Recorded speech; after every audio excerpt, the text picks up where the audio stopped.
no mucho. Ahí, ya, pues. Bueno, aquí estamos con mi amiga Cristina Silva, que está de visita en mi casa y está también colaborando con los temas de la cocina. No porque sea mujer, sino porque se dio la circunstancia, ¿verdad, Cristina? Me gusta colitar. Está colitando. ¿Cómo estás, Cristina? Aquí concentrada viendo cómo rayos funciona esta cocina de inducción, porque no es que estoy muy familiarizada. Ya, ¿qué quieres que haga? Yo te ayudo, a ver. No, ahorita ya le agarré el tino. El bote. Sí, ahorita ya sé. Pero tengo que esperar que esto caliente un poco para ir colocando el resto de ingredientes para la sopita de fideo que estoy encargado de terminar por doña. Que es mi mamá. Bueno, primero quiero que le enviemos un saludo a una amiga en común que tenemos, que es la primera persona a la que pienso compartir este video cuando lo suba. Mándanos un saludo a Mónica. Bueno, tenemos una amiga en común a la que apreciamos mucho, que es Mónica Segarra Sen, que está en Suiza, en Zúrich. Y nada, pues mandarte un abrazo, loquilla, y espero que por favor nos vengas a visitar. Yo creo que te lancé la invitación para que nos vayas a ver a Quito y a Guayaquil respectivamente. No te olvides, te estamos esperando con mucho cariño. Y gracias por haberme recibido en tu casa, que fue como estar en la casa de mi familia durante las navidades que las pasé sola en Alemania. Así que eso fue unos días muy bonitos. Mónica, una pregunta. ¿Es normal que se apague la pantalla? Sí, sí, está grabando. Igual sigue grabando que se apague la pantalla.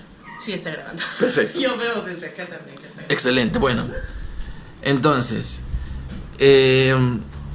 ¿cómo así estás de visita en Guayaquil? Bueno, más que nada tiene que ver por motivos profesionales. Estoy aplicando para un trabajo acá, en la Procuraduría General del Estado como médico, entonces viene a dar las pruebas, que es todo el proceso de ley para la selección. Y aproveché pues para pedirle a David que me acoja durante estos pocos días mientras estoy acá. David es un amigo que le conozco desde hace muchísimo tiempo y le traje a mi novio también para que se conozcan, interactúen y sean unos días agradables, súper chéveres. Con Cristina nos conocemos de hace, ¿cuánto? ¿7 años o más? Más. Debe ser un poco más también. Claro, más, porque cuando fui a Quito en el 2010 ya nos conocíamos. Sí. Ya nos conocemos por Facebook. Tiene que ser 2009, 2010. O casi del comienzo, porque yo entré a Facebook en el 2009. Yo cerca de ahí también. Bueno. En el inicio del Facebook casi. Entonces, porque tenemos en común la música, tenemos una banda que nos gusta mucho y eso fue lo que nos hizo conocer en el Facebook. Bueno, entonces cuéntanos un poco sobre ti, Cristina. ¿Quién eres? Bueno, primeramente soy de Quito, tengo 35 años ya cumplidos, soy médico y también me gusta mucho conocer cosas. Estoy involucrada con la investigación porque hice un máster en investigación biomédica, estoy interesada en seguir creando conocimientos, ampliando mis horizontes y servir a la comunidad en esa creación de conocimientos, ¿no? De ir descubriendo cosas. Yo pienso que en la medicina debemos pasar también la frontera de solo recibir los conocimientos que otros van adquiriendo o que otros van produciendo, y más bien debemos nosotros ser una parte activa de esa producción. ¡Qué reflejos! ¡Wow! Sí, tenemos que ir un paso más allá. Y creo que en Ecuador estamos todavía en pindigas. No digo que no se haga. De hecho, hay muchos científicos que se sacan la madre, aún con la poca colaboración del Estado y de la gente en particular, porque no entiende cómo es la cuestión de la investigación o no la aprecia en su justo valor. Pero aún así hay científicos que se sacan el aire y siguen investigando y siguen creando conocimientos. Entonces eso tiene que ir cambiando y evolucionando para que el Ecuador sea un referente de la ciencia real, no simplemente consumir la ciencia de otros. Cristina, tú has tenido la oportunidad de estudiar en Europa y visitar varios países europeos. ¿Qué tiempo estuviste por allá? Exactamente, estuve, ¿qué será? Un año 6 meses, puede ser, 1 año 7 meses. Estudiando en Alemania. Meramente en Alemania. ¿Y qué otros países pudiste conocer? Bueno, mi programa de máster, hay que recalcar que yo me fui por haber ganado una beca con el CENESID. El gobierno ecuatoriano me dio ese apoyo y recibí una beca completa y tuve la oportunidad de ir a estudiar mi máster. Era un máster binacional organizado por la Universidad de Buenos Aires y la Universidad de Friburgo en Alemania. Entonces parte de mis estudios los hice en Argentina y parte de mis estudios los hice en Alemania. Ya, bueno, ahora sí, ¿qué países pudiste conocer? Que se queman las cosas. ¿No? Vamos a humear un poquito aquí. No se quema nada. Todo bien. Todo bien por aquí. Sí. Entonces, A como ver, te ya. explicaba, fue un máster binacional, estuve... ¿Cuánto tiempo estuve en Argentina? Yo creo que habrá sido casi un año, 2 meses, un año, 3 meses, no estoy muy segura, pero fue un tiempo más o menos. Y yo, como siempre he sido pata caliente y me ha gustado ir descubriendo por mí misma el mundo, ir visitando sitios que no conocía antes, compartir con la gente, saber sus puntos de vista, tomar de primera mano por mi experiencia el aprendizaje de las cosas que voy viendo, para tener una idea clara de qué pasa en el mundo, ¿no? Entonces, ay, algo mal hice. Güey, espera. ¿Qué pasó? A ver, ¿qué vas a hacer? ¿Qué quieres hacer? Apagarle y volverla a prender. ¿Por qué? ¿Por qué la vas a apagar? Porque algo maniobré mal y... A ver, vamos a ver. Ah, no, espérate, parece que ya se volvió a la normalidad. ¿Quieres bajar el...? Sí. Eso, ya. Y ahí está, ahí sí. Perfecto, ya. Entonces, solo déjame ver. Un detalle, cuando estuviste en Argentina pudiste conocer a otra amiga en común, Sí. Viviana Miscut, que si alguna vez ve este video, aprovecho para decirle que la quiero muchísimo, la estimo mucho, se portó muy bien conmigo cuando la visité por allá en el 2010, Buenos Aires. Sí. Bueno, entonces, ya, estaban estudiando en Alemania, fuiste a otros países, ¿como cuáles? Bueno, hay que recalcar que yo me encontraba en el sur de Alemania, en la ciudad de Friburgo, entonces es una ciudad que está muy cerca de la frontera con Francia y Suiza. Entonces es, por decirte, un triángulo que forman 3 ciudades de la frontera. Basel en Suiza, Mulhouse en Francia y Friburgo en Alemania. Entonces los 3 inclusive comparten un aeropuerto. Y tú tenías facilidad de viajar por Francia y Suiza por la cercanía. Si pasabas Suiza hacia el sur, llegabas a Italia, así que visité también Italia. Si te ibas en cambio al norte de Alemania, pasabas por Dinamarca, podías irte hacia el este, hacia República Checa y sitios así. Entonces, hay una cosa que tengo que recalcar, que durante mis estudios yo tuve un problema serio de salud, un cáncer que me diagnosticaron, y debido a eso me operaron, estuve en tratamiento y mi estado físico no era tan bueno, así que hubiera querido viajar a más lugares, pero mi condición no me daba para eso. Sin embargo, lo hice. Entonces, uno de los viajes que siempre me ha gustado, que disfruté mucho, fue el que hice por tierra. Llegué hasta Roma. Entonces, lo que pasaba era que yo tomaba el bus desde Friburgo, llegaba a Suiza y cruzaba la cordillera de los Alpes.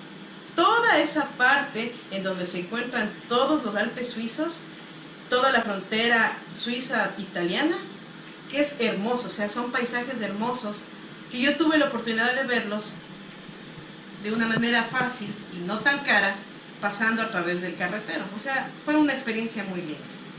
Y es uno de los viajes que disfruté. Y otro de los viajes que disfruté fue visitar Rusia. Estuve en Moscú y en San Petersburgo, ahí sí tomé avión, obviamente. Pero era mucho más fácil porque Europa es más pequeña, inclusive por tierra tú puedes visitar diferentes sitios. Y si tú conoces muy bien cómo se mueve, las huecas, donde pues, tienes menor precio, o sea, las conexiones que necesitas para hacer un viaje efectivo y no gastar mucho, te sirve. O sea, puedes conocer muchas otras partes. Entonces, esa experiencia de irme sola, porque yo no me iba con nadie, o sea, como yo vivía sola, ni con amigos, ni con nadie. Yo tomaba el camino, guardaba mis cosas y me iba sola. Y era mi viaje de descubrimiento. Estuve en Turquía. ¿Cuál podría ser la anécdota que más resaltarías de tus viajes por Europa? Hay una que me acuerdo clarito que fue cuando yo recién me operé, eso fue en el 2015, mi mamá vino a cuidarme, estuvo conmigo en Alemania. Y yo me acuerdo que ella estuvo prácticamente todo el mes solo cuidándome y me daba pena que no haya podido viajar y conocer otros lugares. Y tenía la ilusión de conocer París, Francia, y como me quedaba relativamente cerca, 5 horas de mi ciudad a París, me propuso que nos fuéramos al mes de mi recuperación. Y me animé, ¿no? Pero claro que yo decía, estoy con mal estado físico, pero bueno, vamos. Y me sentía triste por lo que me había pasado. Y me acuerdo que en Estrasburgo, que es la ciudad fronteriza de Francia, íbamos a tomar el Que tren para París. la recuperó después de la guerra, porque la tenía Alemania, me parece. Obviamente, si toda esa parte de la frontera suiza franco-alemana era invadida por los nazis, eso me contaban. Y Estrasburgo fue bombardeada y fue sumamente afectada. Y Friburgo también, de hecho hubo bombardeos en las vías del tren, que era la conexión importante y de información, y bombardearon para que se corte esa comunicación. O sea, hay una historia detrás de eso. Pero Estrasburgo fue una de las ciudades afectadas. Es una ciudad bien nacional prácticamente, ¿no? O sea, tiene la cultura alemana y... Sí, tú ves que hay una mezcla de la cultura francesa y alemana, clarito, hasta en las construcciones te das cuenta. Ya, bueno. Fue interesante, pasando el río Rin, al otro lado. Entonces, me acuerdo que llegué a la estación del bus y no sabíamos cómo irnos. Y topamos con una señora que estaba cerca de unos baños, que ha sido gitana, que era rumana, pero hablaba español. Y justo llegué donde ella. Y estábamos conversando, pidiéndole información, y de repente ella me ve la cicatriz que tengo en el cuello y me dice, ¿te operaron de un cáncer de tiroides? Y digo, sí, ¿cómo sabe? Es que yo tengo la misma cicatriz, me dice. ¿En serio se operó? Sí, mira.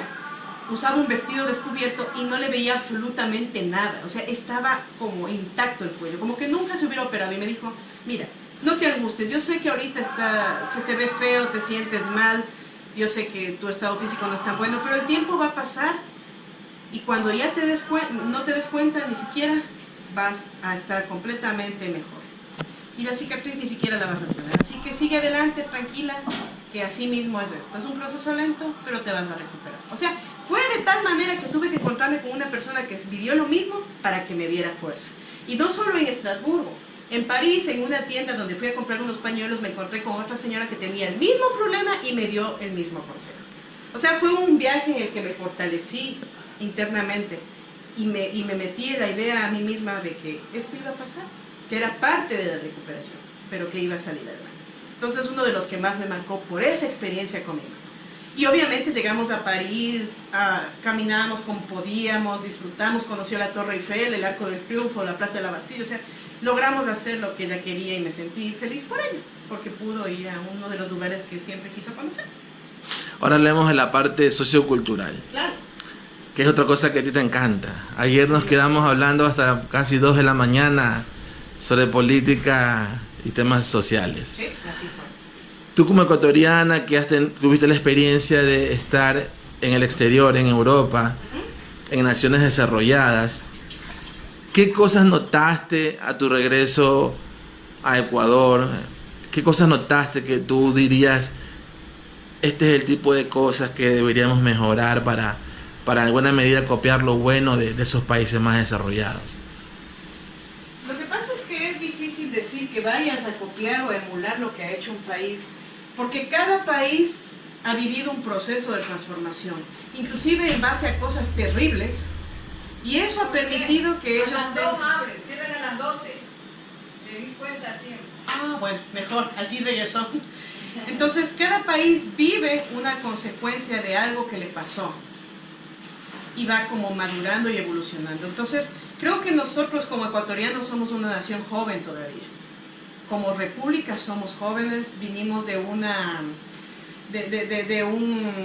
pasado en el que recién nos estamos identificando como nación. Entonces, es como que nos falta vivir cierta parte de nuestra evolución aún.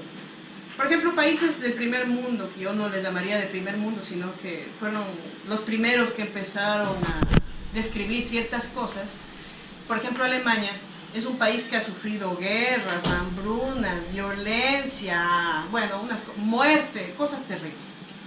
Y toda esa evolución les ha permitido llegar al estándar que tienen ahora, al nivel de vida que tienen ahora. Pero no es algo que es casualidad, no es algo instantáneo, fue un proceso. Entonces nosotros no hemos vivido una guerra mundial, no hemos vivido un hambre terrible, no hemos vivido desastres naturales o por ejemplo circunstancias de climas extremos como un invierno extremo o un verano, no hemos vivido eso. Nosotros creo que vivimos en un paraíso y al vivir en un paraíso no nos damos cuenta de lo que cuesta trabajar por algo cuando las condiciones son adversas. No digo que no lo trabajemos, pero no llegamos a comprender lo que pasa en el resto de a dimensionar en su sano juicio. Entonces, yo pienso que emular no vendría al caso, porque somos sociedades que estamos crecimientos diferentes. Pero sí tomar en cuenta de que nada es instantáneo, nada es absoluto, hay cosas que van cambiando y conforme los tiempos van cambiando, los paradigmas se van rompiendo, pero vamos haciendo cosas buenas también. Entonces, algo que yo, por ejemplo, vi en Alemania es el respeto absoluto al tiempo de los demás.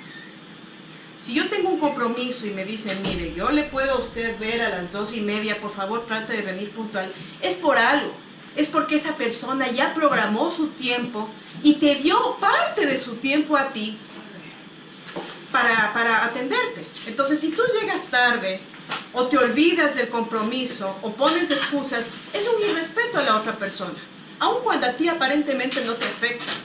Entonces, ese sentido de compromiso que ellos tienen con lo que tienen que hacer, me gusta.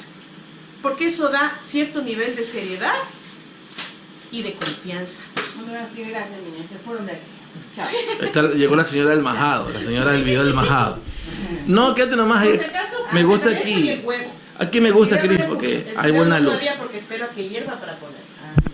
No, Cris, quédate aquí, hay buena luz, así que quédate por aquí Sí, nomás. entonces, eso me gusta. Aunque la señora del majado nos vota, aquí nos quedamos. Me gusta también la constancia. Yo te voy. Por ejemplo, en Alemania ellos siempre tienen claro que cuando tú tienes un proceso, debes dedicarle tiempo y esfuerzo a lo que están haciendo. No. Y los resultados se dan en base a ese tiempo y a ese trabajo que le pongas. No es que es inmediato, no es que es instantáneo y no es que es aislado. Ellos trabajan como un equipo, como una comunidad.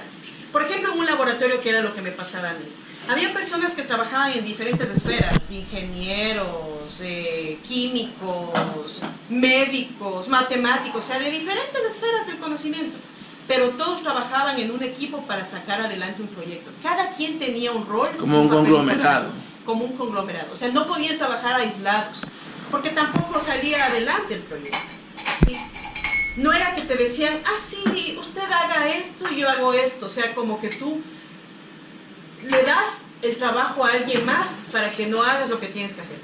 Cada quien tenía sus roles bien claros y todo estaba bien establecido. Y más bien ellos esperaban que tú colabores y te involucres para que salga adelante esto. Aquí tenemos la ley del menor esfuerzo y de coger y culpar a la gente de los errores que nosotros mismos sabemos cometer.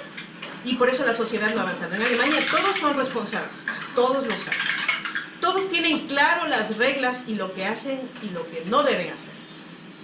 Por ejemplo, yo no digo que los manes no se emborrachen, de hecho lo hacen. Yo tomaba cerveza y vino hasta volverme, no yo ebria, pero hasta verles a ellos que estaban ebrios. Pero ellos saben cuándo lo hacen y cuándo no. Saben muy bien que hay una época en la que se trabaja y se dedica uno a trabajar y una época en la que se divierte. Ellos aprovechan su tiempo y lo utilizan bien. Nosotros confundimos eso. Nos metemos cuando es tiempo de trabajar o de estudiar, hacemos otras cosas y perdemos la perspectiva y perdemos el tiempo y el esfuerzo. Ellos no, ellos saben muy bien cuándo divertirse, cuándo trabajar y aprovechan bien su tiempo. Puede ser que muchas veces sean demasiado cuadrados en ciertas cosas porque tienen mucha metodología, pero eso no quiere decir que sea malo cuando está en equilibrio. ¿Sí? Ellos son respetuosos de las leyes, no porque les obliguen a cumplir o les hagan que paguen multas por cumplir, sino que ellos saben que es beneficioso para todos al cumplirlas. Es como que tienen más conciencia social. Tienen más conciencia. Por eso te digo, viven más en comunidad, piensan más en comunidad, no son individualistas. No son individualistas. No te digo que estén siempre de acuerdo, pero hay discusión constructiva y hay análisis de las cosas que pasan. No simplemente asumen y cumplen por cumplir, no. Hay análisis. Todos participan en la construcción de la sociedad. Todos son parte de eso. No es que te dicen, sí, usted va a ser el presidente, usted es el que tiene que hacer el trabajo, nosotros no hacemos nada. Toda la usted haga todo y sálvenos. Exacto. Todos se comprometen. Entonces, todo el mundo sabe, por ejemplo, que al tomar el tranvía, no te van a venir a revisar el boleto. Vea, ¿usted pagó boleto? No. La gente sabe muy bien que hay que pagar porque es un servicio que requiere inversión para seguir funcionando. Que estén limpios, que haya más recorridos, que haya mejora en muchas cosas. La gente sabe que tiene que pagar y es consciente de eso y lo hace, no está esperando que alguien le obligue. Obviamente hacen controles de vez en cuando, ¿no? Porque es parte de la norma. Pero la gente sabe que tiene que cumplir con sus obligaciones y ya. Ahora, ¿esas características son exclusivas de los alemanes o se replican en otros países europeos? Se replican en otros países. Inclusive en Italia, que son de una de repente, tradición más latina. Nosotros, sí, o sea, eso te voy a explicar. Hay que tomar en cuenta que Europa prácticamente se dividió en dos, los latinos y los germanos. Una persona que es de la parte germana es muy diferente a una persona que es de la parte latina. O sea, tú no puedes comparar cómo vive un italiano a cómo vive un alemán. Son diferentes en ciertas cosas. Pero, como sociedad organizada, que ha evolucionado y que ha aprendido de sus errores, sabe que tiene que cumplir las normas. De otro modo, está transgrediendo no solo a uno, sino a la comunidad entera. Entonces, si quieren vivir en paz, tienen que formar parte de la comunidad y cumplir las normas para una vida, una forma de convivencia razonable y civilizada. Eso es todo. Así funciona. Cada quien se compromete a cumplir su papel en la sociedad como tiene que ser. Ahora vamos a hablar de política, otro tema que te encanta, que también has tocado en tus videos, sí. Porque tú también tienes un canal donde subes reflexiones, ¿no? Sí, me gusta compartir. Sería interesante que también subas este video a tu canal. Sí, ¿por qué no? Claro. Va a estar en el tuyo y en el mío. A ver, el momento político, Sí. esta coyuntura que estamos viviendo. Tú eres una, hago la pregunta, no afirmo, ¿eres una de las decepcionadas del correísmo o...? Atrás tuya la señora del Majao también es una decepcionada del correísmo. No, yo simplemente pienso que nosotros no estamos en este mundo para complacer ni agradar a nadie.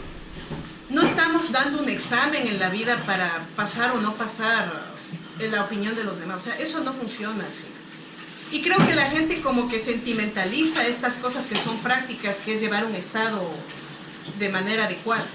O sea, Correa es un ser humano que se puede equivocar como yo, como tú, como cualquiera. Por Dios, no somos dioses. No podemos esperar que alguien sea infalible, eso no sucede. Y en un proceso de cambio, que es el que yo vi, al menos en los primeros años de gobierno de Correa, siempre va a haber errores, nunca se va a estar exento de errores. El asunto es ser consecuente con lo que dices, lo que piensas y lo que haces. Porque si yo te vendo un discurso de algo que tú no haces, me estás mintiendo, te estás mintiendo a ti. Y eso tarde o temprano se cae. Yo sé que es complicadísimo gobernar este país. Al menos yo no me pusiera en los zapatos del presidente. Puta, yo me muero, me da un infarto. Creo que ustedes vieron clarito cómo Correa se vegetó durante estos 10 años. Es evidente que el pobre sufrió muchísimo. Nadie puede decir que el tipo... Hay una cosa que quiero decir. El tipo se equivocó, la cagó, es un pendejo, es un ególatra, es cierto. Pero al menos se sacó la madre trabajando. Se arriesgó, dijo, sí, yo me meto hasta el fondo, y lo hizo. Cosa que muchos no lo han hecho y que se jactan de liberadores de la patria.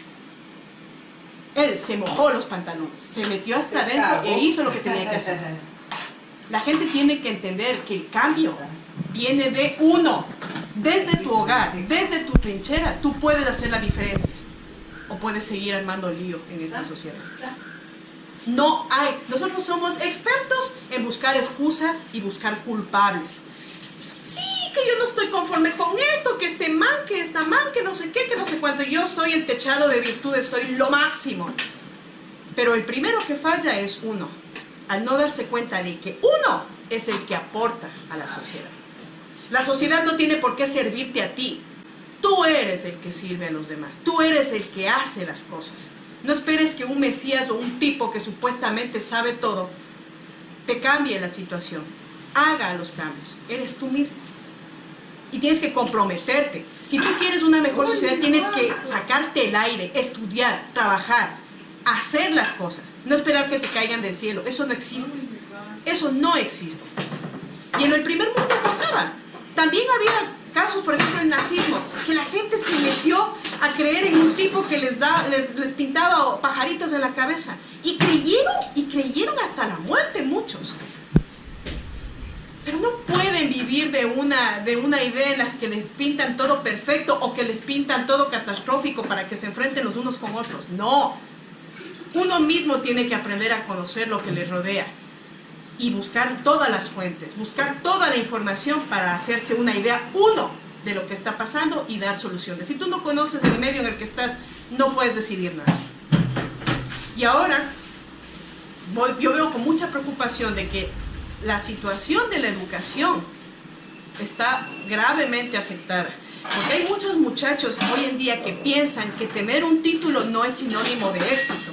Y lo que dicen es, bueno, voy a ponerme un negocio, voy a buscar la forma de ganar dinero y así voy a estar bien. Y dejan los estudios.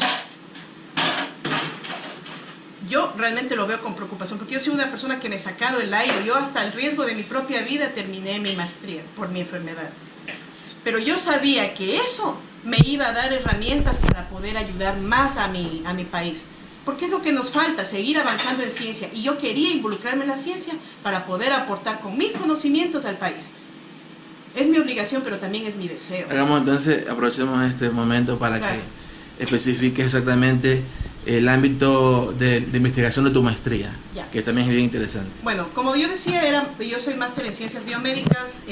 Las ciencias biomédicas abarcan diferentes disciplinas, todo lo que es genética, microbiología, lo que es bioquímica molecular, lo que es farmacología. Bueno, son algunos espectros de las ciencias biomédicas. Entonces yo personalmente trabajé en mi tesis en microbiología, en biología molecular y virología exactamente.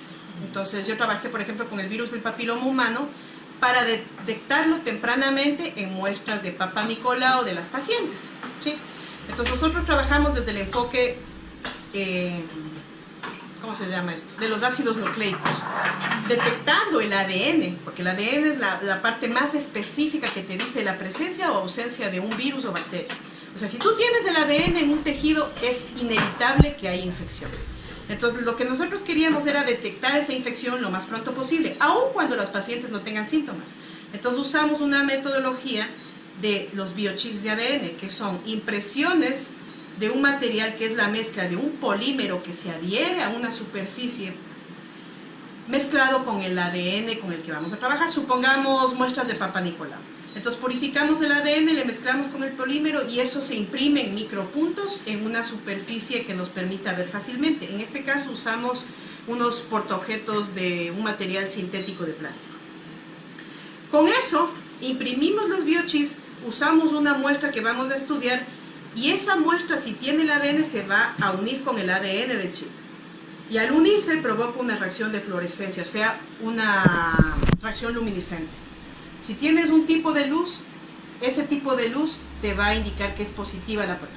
Si no tienes la emisión de la luz, es negativa. ¿Tú diseñaste la prueba? Usé una herramienta que diseñaron mis profesores en el instituto que yo trabajé, que es el INTEN, que es de biomateriales y microsistemas. Entonces yo usé 4 tipos de genotipos de ADN viral del papilomavirus para determinar cuál de los cuatro más predominantes en la población, sobre todo los que causan cáncer cervicuterino en las mujeres. Entonces usé 4 predominantes y vimos cuál de todos ellos tenía mejor afinidad y era más fácilmente diagnosticado en comparación a los otros. Entonces fue una prueba interesante y todo, y cosas de alta tecnología, pues algo que nosotros... ¿Eso se está haciendo aquí o tú serás la primera? No todavía, de hecho no se hace. Lo que nosotros hemos llegado ahorita aquí es el PCR, por ejemplo, el PCR y la hibridación in situ, que son técnicas de biología molecular. Pero usar biochips de ADN todavía. O sea, es medicina preventiva. Claro. Porque como pruebas de tamizaje, antes de los síntomas tú ya le avisas a la paciente que tiene cáncer. Exacto, porque el papilomavirus te da una infección en la que a veces ni siquiera tiene síntomas. Los síntomas vienen cuando ya la infección es sumamente avanzada y se convierte en cáncer, pero ya es demasiado tarde para tratar. Entonces nuestro objetivo es detectar lo más pronto posible para empezar a tratar, aun cuando la paciente no tiene síntomas. O sea, el diagnóstico precoz. Cristina, anoche conversábamos, entre las tantas cosas que conversamos anoche en la madrugada. Tú decías que tú piensas que el número de casos de cáncer ahora es como una epidemia. Sí. Lo que pasa es que hay muchos muchos cánceres que tienen diferentes factores que los pueden originar. Se dice que hay una predisposición genética para ciertos tipos de cáncer, obviamente sí, pero es importante determinar que no solamente ser predisponente al cáncer te va a enfermar. Hay muchos factores como, por ejemplo, el estilo de vida, la nutrición, el estrés, el estar en contacto con algún tipo de contaminante. Hay muchos factores que pueden afectar a que el cáncer no aparezca o sí aparezca. Lo que se llama los factores epigenéticos, que no tienen que ver directamente con el genoma, pero que pueden influenciar. Entonces eso ya se conoce en todo el mundo que funciona así. Y hemos visto que los casos de cáncer, al menos los casos más complicados, han aparecido más frecuentemente. Hay más pacientes que tienen enfermedades catastróficas y que a veces no son detectables a tiempo y que evolucionan hasta la muerte. O sea, son mayor cantidad de pacientes de diferentes tipos de cáncer, especialmente aquí el cáncer de seno, el cáncer gástrico, el cáncer cervicuterino, pero se ha despuntado. Lo que antes no despuntaba, ahora sí lo hace. Sería interesante que compartas en la cámara esta como receta casera con el bicarbonato de sodio. Sí, ¿cómo es eso? Ya. Estudios al respecto no se han desarrollado como tal, pero el principio del bicarbonato de sodio es que, como es una base, contrarresta a la acidez. Nosotros en química elemental, en la secundaria, aprendemos que hay los ácidos y las bases. Entonces los ácidos tienen un efecto en el organismo y las bases otro. Y nosotros dentro del organismo tenemos un pH neutro, un equilibrio entre las dos, ni muy ácido ni muy básico. Entonces de 7.35 a 7.45. Entonces el asunto es que en el proceso del cáncer, uno de los factores que crea el aparecimiento de esto es el aumento de la acidez en el cuerpo, que puede ser debido a causas como estrés prolongado, la alimentación rica en ácidos, por ejemplo proteínas animales, cosas así, la falta de sueño en algunos tipos de cáncer, por ejemplo a nivel cerebral, y el de consumo de alcohol, cigarrillo, que también causan acidez, entre otras cosas. Entonces, al aumentar la acidez, como el cuerpo no está acostumbrado a un nivel alto de acidez, se desprograma y causa cambios a nivel celular, y esos cambios a nivel celular, que se llama la metaplasia o displasia, provoca después del cáncer. Entonces el principio es que el bicarbonato contrarresta esa acidez prolongada que va a provocar daños a posteriori. Entonces, al tomar bicarbonato cada cierto tiempo, con moderación y sobre todo con vigilancia, porque el bicarbonato también no se puede tomar sin saber y sin conocer, y por tomarlo así como que fuera cualquier cosa, porque puede provocar trastornos en aumento del pH básico, y también eso provoca trastornos alcalosis metabólica y respiratoria y cosas así. Entonces, al neutralizar la acidez, neutralizamos el aparecimiento del cáncer, en teoría.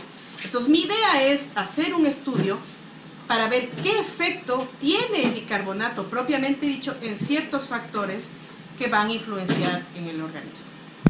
Qué sé yo, por ejemplo, los signos vitales, el metabolismo, cómo se procesan los ácidos grasos, todo lo que es cuestión metabólica, ¿sí? Y hacer medición de los efectos de los pacientes que tienen diagnóstico de cáncer que toman bicarbonato. ¿Cuál es el efecto directo? E ir investigando cada uno de esos. Un estudio como para doctorado. Claro, eso conlleva tiempo. Pero la receta en sí es tomarlo como. Tú me decías 7 días sí, 7 días no. Yo por lo general lo hago así. Utilizo una cuchara pequeña de café. Tomo el bicarbonato que está en polvo, una cucharada, lo diluyo en un vaso con agua, en un vaso normal con agua, lo mezclo, hago que se diluya y me lo tomo todos los días en ayunas por 7 días. Pasan los 7 días y descansamos otros 7 días, pasa el descanso y volvemos a tomar 7 días y así sucesivamente. O sea, no tomamos de corrido, no tomamos seguido, sino que hace la cafetería. Bueno, estamos reiniciando porque se acabó el espacio. Típica cosa en estas Borramos películas. algo y bueno, entonces bueno, ya justamente igual estábamos terminando. Y bueno, solamente quería agradecerte, Cristina, bueno, por tu visita. Este video va a ser uno de los más interesantes de mi canal. Y para que te despidas del público. Bueno, chicos, lo único que yo les puedo decir es: siempre busquen información de las cosas que pasan a su alrededor. No se confíen de lo que dicen los demás. Busquen ustedes mismos la verdad. Pregunten, porque hay gente que conoce de ciertos temas y está bien preguntar y confrontar ciertas cosas que uno no entiende. Pero busquen. No crean que solo lo que las redes sociales dicen o el internet dice es verdad. Mucha de esa información, yo les digo hasta como científica, no es comprobada, aunque sea publicada en el internet. Mucha de esa información es falacia y uno tiene que ser súper crítico leyendo y viendo esa información para saber si realmente es verdad o no. No todo es verdad, así como no todo es paja, pero uno tiene que abrir la mente y buscar toda la información posible para emitir un criterio y saber de qué le están hablando. O sea, tener la capacidad de discernimiento. Y sobre todo, nunca dejen de estudiar. Lo que ustedes quieran, aunque sea cómo cortar el pelo, lo que sea, aprendan. Pienso yo que una persona exitosa debería tener una profesión y un oficio al que pueda dedicarse. Porque si no consigues trabajo en la profesión, puedes dedicarte a tu oficio. Y mientras más conoces, más cosas puedes hacer. Y el estudio es tan importante porque te da esa independencia. No depender solo de un jefe que te pague y que piense lo bueno que eres, sino que tú mismo hagas los cambios y seas libre. El conocimiento es poder y libertad. Pero no solo el conocimiento, sino entender por qué y el para qué de las cosas. Siempre cuestionarse, nunca dejar de cuestionarse, inclusive uno mismo. Gracias. Muchas gracias, Cris. Bueno, esperemos que no sea el último video que grabemos. No será el último.